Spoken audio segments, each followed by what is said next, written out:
everybody, my name is Don, and well, with only, well, depending on when this goes up, I guess probably today, is releasing one of the biggest games I'm actually hyped for this holiday season, and I know it's kind of weird seeing it with all these huge releases coming out, with new consoles on the horizon. One of the biggest games I'm hyped for is goddamn Pokemon X and Y, which comes out either tomorrow or today. But anyways, I know there is a lot of news about this game all over the interwebs. I know there's a lot of videos. I know there's a lot of fanboy speculation, like fanboys when they go crazy over anything Felicia Day does. There's a lot to take in when trying to get information about this game. So, what I decided to do is to come together and try to make little compilation of what I think might be the most important stuff. Now, while there will be a number system, there isn't any rating. I think all this stuff is equally important, just little things that you should know going in. So, with that said, let's just hop right into it.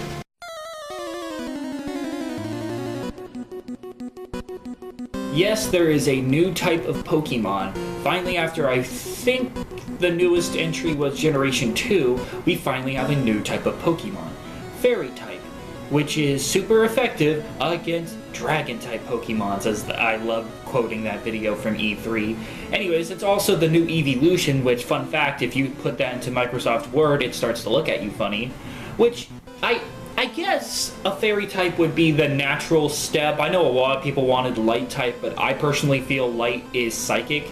And on top of that, I guess it sort of fits with Dragon type. Most of the types in Pokemon X and Y, or the Pokemon franchise in general, are based off of elements and powers and stuff I can find in my backyard. But Dragon and Fairy are the only two that kind of congeal with one another, being like medieval fantasy type. Although I gotta admit, I find it kind of weird that a Fairy is going to kick a dragon's ass, but what are you gonna do? I really can't wait to see what old Pokemon fit into the mix when it comes to Fairy type, but I'm really interested to see what new Pokemon fit into that new type. And more importantly, where those Pokemon will stand in the tier list when it comes to competitive battling. And while we're talking about competitive battling, let's move on.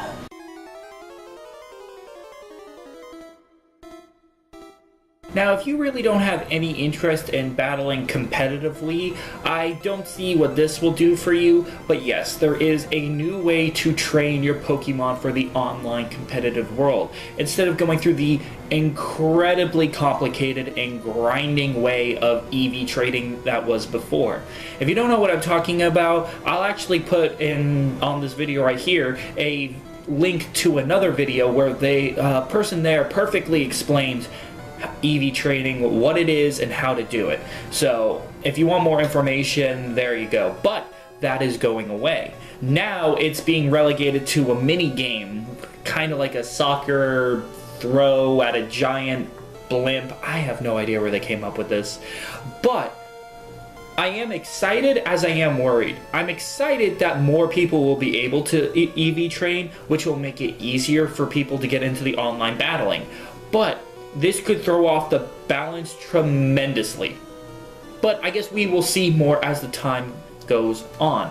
But as interested as I was in the new training system, I was more interested in the PSS, or the Player Search System, which is up next.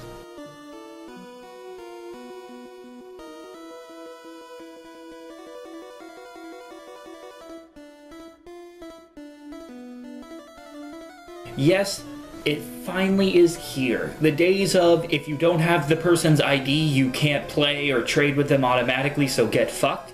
Now, all you gotta do is go online, tap on their icon, and you can trade with them, you can battle them, and I have to assume you can add them as a friend on like this sort of friends list in case you want to meet up with them again. That's brilliant. That's what should have been implemented since Pokemon has gone online, but I'm just happy that we're getting that now. It's nice, and it's concerning to know that Nintendo and Game Freak doesn't think that we are all 7-year-old children or pedophiles.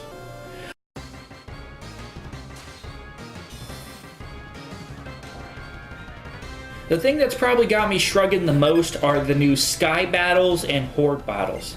Now, when you hear a title like that, you think, oh my god, Sky Battles? That sounds fucking awesome. Like, we could throw this whole new dimension into the battles. You could have Pokemon at different altitudes. Depending on where you are, depends on how much damage you do, or if it connects at all. The weather affecting how your Pokemon attacks, whether it can attack, whether the weather does damage to you. I mean, God forbid you're a flying type and you're in a thunderstorm. But no, it's no different than regular battling. You want to know what's the difference between battling on the ground and battling in the sky? Only certain Pokemon can battle in the sky. Only Pokemon that have flying or the ability levitate. So basically it's like, hey, you can battle just like on the ground, but only with a limited amount of Pokemon. Yeah, no thanks. Honestly, that the flying battles are very, very, very, very, very weak sauce.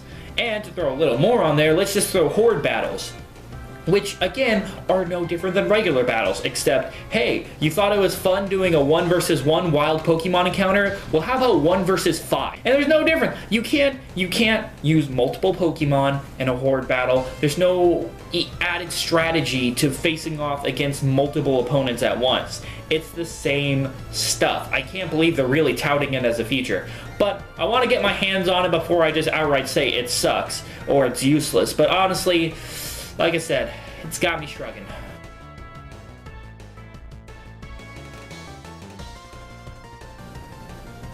Yeah, not a lot to say really. Pokemon finally has character customization. You can change the color of your skin and you can get certain outfits to customize your character. You know, the cynic in me kind of wants to congratulate Nintendo for doing something RPGs have been introducing since the late 90s, but you know, at the same time, I'm really happy that it's in the game, so not a lot to say other than character customization is in the game, yay.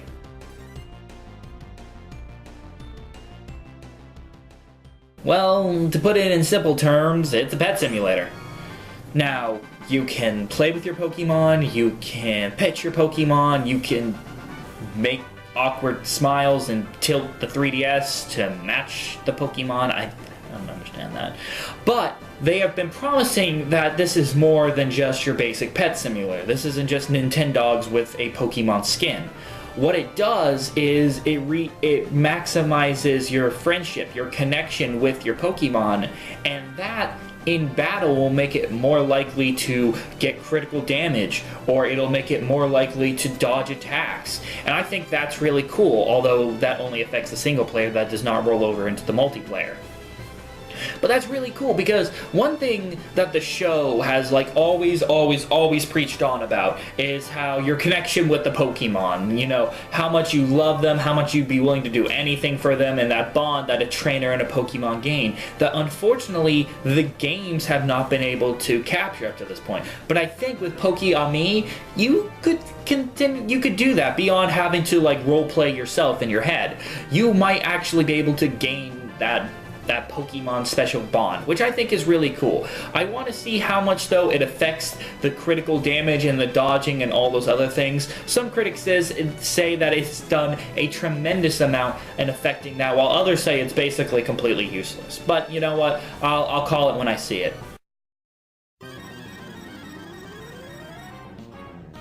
Yeah, didn't see this one coming. Essentially what the Pokebank is that for $5 a year, you can store up to 3,000 Pokemon into the cloud. Which is kind of cool if you're one of those huge collector types that not only has to collect them all, but has to collect them times 5. But on top of that, from what I'm gathering, it's the only way to transfer Pokemon from Pokemon Black and White and Black and White 2, that's a fun double negative. So it's the only way you're going to be able to transfer from the DS games over to Pokemon X and Y, and I assume those features, like being able to store the 3,000 Pokemon you'll be able to store from Pokemon Black and White into the bank. Bada bing, bada boom, bada pow. Now, I know some people are mad because they're like, well, that used to be a feature, and now I'm paying to transfer my Pokemon. Well, you do get a 30-day free trial when the program launches. So if you just want to transfer over your Pokemon Black and White or Black and White 2 Pokemon to X and Y, you can do that, and you can do it for free. I guess transferring them back and forth is a problem because, you know, the 30 days will be up. But honestly, for $5 a year, I could see myself paying for it if I play enough Pokemon. It's $5. It's $5 a year. That's nothing. It's nice to see them implementing this sort of subscription system and having a system like this. I'd like them to do more with it, offer me more.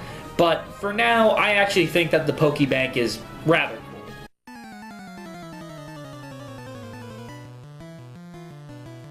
Until really Pokemon Black and White, all the other regions were based off of Japan and could basically represent Japan. Until Black and White came, which basically was there to represent America. Well, now with the new Kalos region, or however you're supposed to pronounce that in Pokemon X and Y, that region is supposed to represent France, which I think is really cool. I mean, hell, you can basically find the equivalent of the Eiffel Tower in that game. It's nice to see that Pokemon is reaching out to all these different areas, although I'm still waiting for my Australian version of Pokemon. I mean, why can't I get that? But it's really cool. I hope that they will be able to get the culture and the class and the people of France kind of represented in Pokemon X and Y.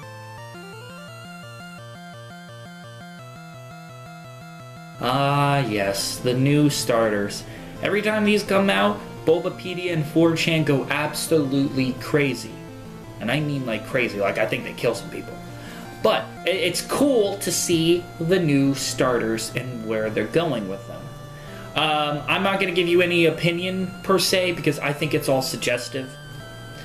But I know day one I'm actually picking up Froakie, which is cool for me because I think this won't be the first time. But it's cool because I do tend to pick the fire starter in just about every generation, mainly because fire Pokemon are very hard to come upon, so it's kind of cool to start off with a fire. And not to say that Fennekin isn't cool, I mean it's fire psychic, that's pretty rad, but the reason why I'm going with Froakie as my Gen 6 starter, it's because right around the same time, you also get to choose between the Gen 1 starters. So you see where I'm going with this. I'm thinking I'm going to be rocking Froakie and Charmander. On top of that, if you're connected to the internet, you can download Torchic from the online services, which is really cool, although I still hate Pokemon that you have to be online and download. I always hated that crap, and I'm never going to like it. But it's really cool to get one, although I would rather you be able to choose between all three Gen 3 starters. And on top of that, it starts off with its Mega Evolution Stone. Wait a minute, I haven't even touched upon that. And it's probably the biggest thing they've been touting this entire news coverage fiasco that is from when it was announced to now. So let's just stop all that right here and let's get to the last point, the thing they've been pushing to all get out.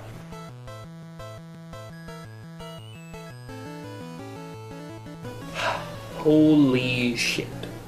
I mean, just wow. I don't want to touch on it too much because you could make an entire video when it comes to Mega Evolutions. In fact, I'm pretty sure plenty of people have made videos when it comes to Mega Evolutions. But I'm going to try to summarize for those who don't have all the information on Mega Evolutions. What they are items, like certain stones that you have to go find, potentially in maybe some side quests. We'll wait and see when the game comes out. That you have and that the Pokemon hold, which means you can't have the Mega Evolution Stone and have, say, leftovers or a berry. You have to choose the Mega Evolution. But once you do, you can activate it in battle, and it evolves into this really badass more than it was form. And in some cases, it definitely does change its stats, like it attacks harder, it's faster, it's got higher defense. But it can give it certain abilities, like Venusaur gets an ability called Thick Fat, but it can also change its type. Like how Charizard goes from Fire Flying to Fire Dragon. So it can have effects that are still to be unseen because we don't have our hands out of the game. We don't know every Pokemon that can get a Mega Evolution. It's been said that not every Pokemon can have a Mega Evolution. On top of that, you can only use that ability once per battle. So I assume that means only one of your Pokemon get to use the Mega Evolution. So you have to use it wisely and sparingly, which is really cool. So it's not just throw out a Pokemon, Mega Evolution, attack, attack, attack. Oh, it's over, draw it back, different Pokemon, Mega Evolution, attack, attack, attack. It actually makes you have to think. It's kind of like popping X Factor in Marvel vs. Capcom 3, and I couldn't believe, I can't go a video without talking about Marvel vs. Capcom 3. I really like that game. Anyways, not the point. But yeah, the Mega Evolutions are going to be a big part of the game. Now, I wonder how much it's going to be part of the multiplayer aspect of Pokemon, but time will tell when that comes out. But I'm really excited, more in the fact that I want to see what Pokemon that haven't been shown in the trailers to have Mega Evolutions. I really can't wait to see that stuff when I get my hands on the game. And honestly, I could just keep going with all the different things. I mean, I've barely scratched the surface on all the new features that are coming into Pokemon X and Y. Like how some genders will not only look different, they'll have different attacks. And that's really cool, finally making gender worth a damn. But I'm going to wrap it up here. So, anyways, that's all I had to say on it. Depending on when this video goes up, it's either going to, Pokemon X and Y is going to be out in a couple hours or in a day or so. But I am really, really excited for the game. So much so that I am going to chronicle my adventures going to pick up my copy and going home with it and playing it and all that good stuff. So follow me on Twitter, Don Gamer, and you can see me tweeting about all that good Pokemon jazz. And I guess that's about it. So, yeah. My name is Don. Keep playing them games from dusk till dawn, and I will see you in the Kalos region. Take care.